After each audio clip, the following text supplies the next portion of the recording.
Hi everyone. Our book this week in literacy is Penguin Small. Who do you think this book might be about? The penguin and the snowman, because they're on the front cover. So that's a good indicator that it might be about them. Where is our author's name? So we've got our title at the top, Penguin Small. And here's our author, Mick Inkpen. Should we read it and find out? It's a lovely, lovely book if you've not read it already.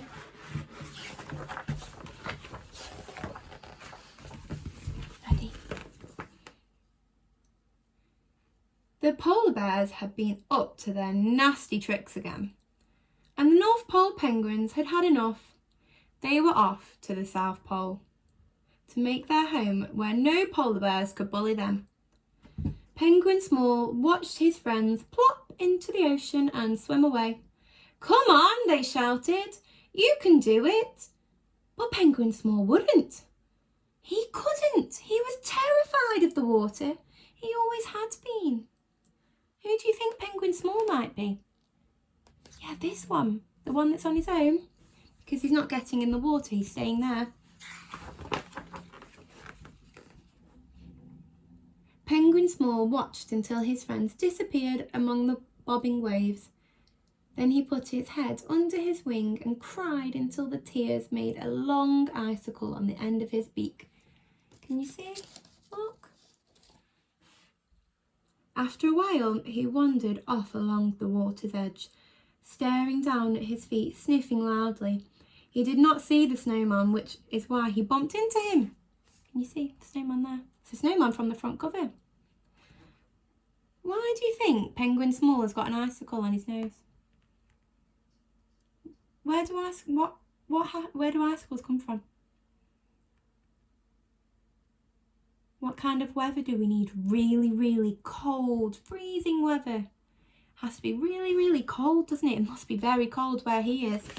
Very, very cold. We've had some cold weather, haven't we? Here we go. "You weren't there yesterday," said Penguin Small. "Did the Eskimos make you?" "What are Eskimos?" asked the snowman, who had been made only that morning and had not yet learned many words. "And what is yesterday?" he said. "And what are those?" Penguin Small turned and gave a frightened little squeak. The polar bears are coming." Eee! Can you make a frightened squeak? Eee! The polar bears. "Let me hide under your hat," squeaked Penguin Small. "What's a hat?" said the snowman. Without answering, Penguin Small hopped onto the snowman's arm and then onto his shoulder and up onto his head. He lifted the hat and crawled underneath. "Shh," he whispered. "Shh," repeated the snowman loudly. Penguin Small reached down and rubbed out the snowman's mouth with his flipper. Can you see? Rubbed out his mouth. Why do you think he might rub out the snowman's mouth? Why do you think? Yeah, so that the snowman doesn't say anything to the polar bears. The polar bears were in a terrible mood. "Where are the penguins?" said the first. The snowman said nothing. "Where are the penguins?" growled the second. The snowman said nothing. "Tell us where they are," roared the third. And he began to thump the snow with his great paws. Thump, thump, thump, thump. Still, the snowman said nothing. Soon, all three bears were jumping up and down in rage. The ice groaned and creaked under them. With a loud crack, the snowman broke away from the shore and floated away on his own little iceberg. "Serves you right," roared the bears. They floated out to the sea until the North Pole was left far behind. For days, the little iceberg drifted south. Penguin Small drew a new mouth for the snowman, and to pass time, he taught him all the words he knew. Each day the sky grew brighter and the air warmer, but the penguin did not melt. He was made of North Pole snow. And, as anyone will tell you, the snow that falls at the North Pole never melts. At last, an island appeared on the horizon.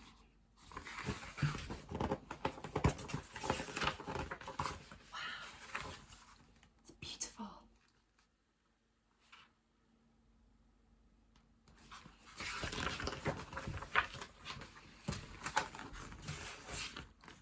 The island was a wonderful place. It's full of jungly birds, said the snowman, who had begun to make up words of his own. They had never seen freak ants before, nor heard hooter crabs, made friends with a never-was-a-saurus. Neither have I. Have you seen those? The never-was-a-saurus spent his time drawing. For each animal that appeared in the forest, there was a picture on the rocks. There were hundreds of them. The jungle land is a wonderful place, said the snowman. I want to stay here forever. But Penguin Small began to miss his friends.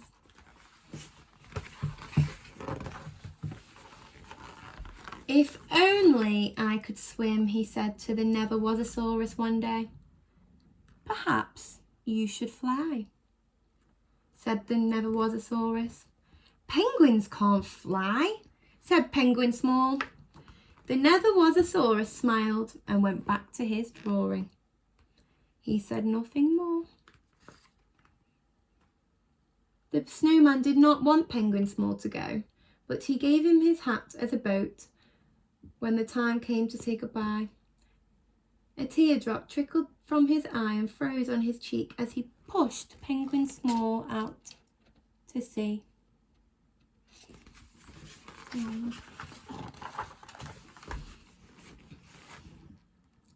Penguin Small floated on the wide ocean.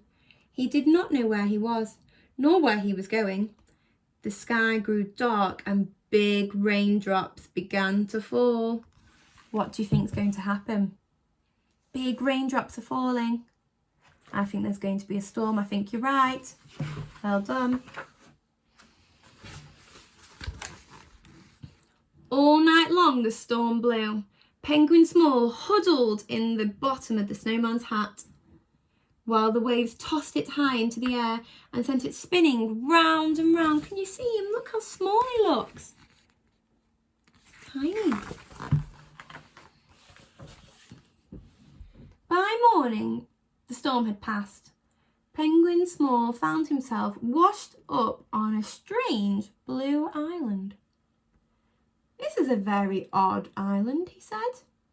It has no sand, no trees, and no jungly birds of any kind. But the island was not an island. It was a great, big, blue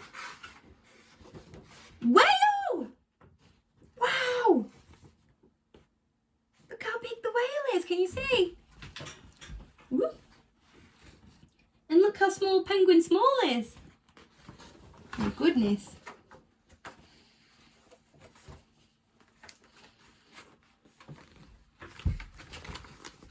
Whoosh! Penguin Small found himself flying through the air, flapping his flippers furiously. The snowman's hat fell into the sea. The scarf fluttered after it. But Penguin Small? What do you think is going to happen? What do those words suggest? He's flapping his flippers furiously. What should we find out? Wow!